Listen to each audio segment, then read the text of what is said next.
अपने आदिम रूप में। यह कविता है नीलोत्पल जी की। मैं अपने खोए जंगल में घुसता हूँ, जहाँ दिखाई देती हैं कुछ बस्तियाँ जिन्हें चिन्हित नहीं किया जा सकता। उनमें अंधेरे और उजाले के लिए कुछ नहीं है।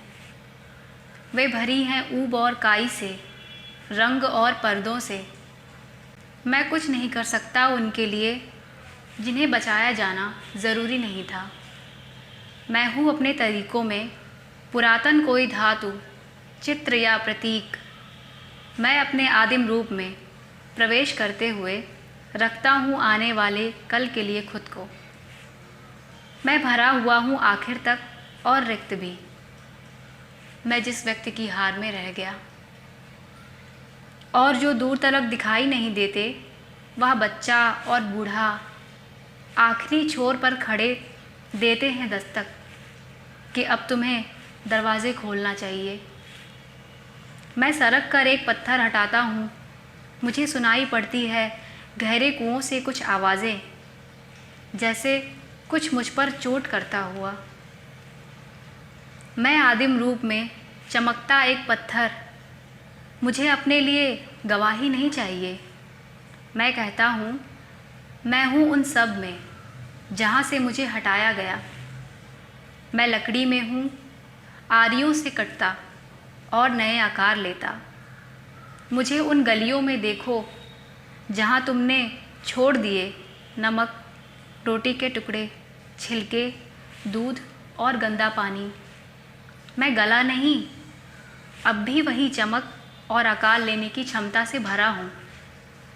मैं ईश्वर के गंदे नाले में बहाया गया एक फुनगा, तिनका या रक्त की एक बूंद नहीं, जो कहीं नहीं पहुँचा, जिसने सिर्फ खोया और खोया।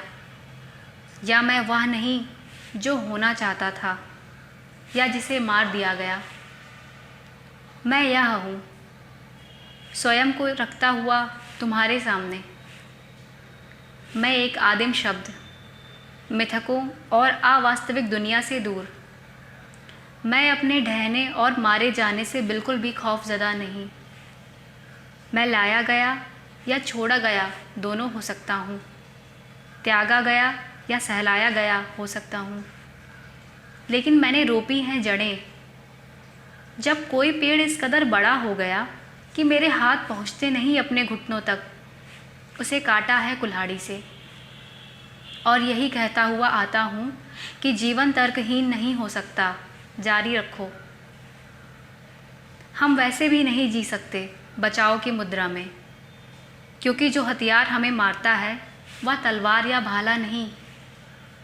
हमें घायल वजूद को देखना चाहिए, जिसने विचारों की पटरी पर दौड़ लगाई, जो मारा नहीं जा सका। अंततः जो जंगल हमें छोड़ना नहीं चाहते, वे साथ रहेंगे, वे फलते जाएंगे। मैं वह आदिम पशु, वह आदिम गवाह हूँ, जो बार बार मारा जाता है।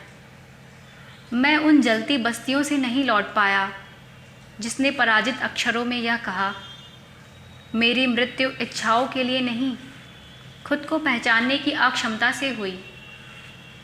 अंततः हम बाहर नहीं आ सकते, हमारे युद्ध पराजित योद्धा की तरह हैं। कोई वक्त ऐसा नहीं रहा जब चोट नहीं पहुंचाई। उफ़, यह हमारा घायल शिश्न उठता है हिंसा की तरफ।